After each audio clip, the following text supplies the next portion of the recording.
રાજકોટના માલિયાસણ ગામના નકુમ પરિવારની ચોથી પેઢી વાંસ ઉદ્યોગની વિરાસતને આધુનિક ઓપ આપી રહી છે। 11 જાન્યુઆરીએ યોજાનારી વાયબ્રન્ટ ગુજરાત રિજનલ કોન્ફરન્સમાં છોટુભાઈ નકુમની કલાને ગ્લોબલ મંચ મળશે। તેઓ આસામના વાંસમાંથી કોઈપણ મશીન વગર હાથની કરામતથી 50થી વધુ આકર્ષક ચીજ વસ્તુઓ બનાવે છે।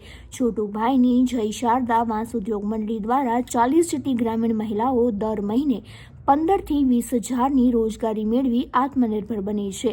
રાજ્ય સરકારની વાજપાઈ બેન્કેબલ યોજના અને માનવ કલ્યાણ યોજના હેઠળ નાના કારીગરોને આર્થિક સહાય અને સાધન સહાય પૂરી પાડી પ્રોત્સાહિત કરવામાં આવી રહ્યા છે।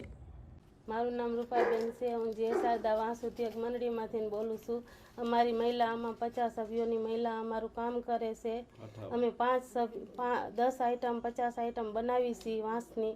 જે કોઈ હર કોઈ આઈટમ કે એ આઈટમ અમે બનાવી શકીએ। આ અમારા દાદ બાપાનો ધંધો છે। અમારી પેઢીથી પેઢી વહી ગઈ આ જ ધંધો અમે કરી।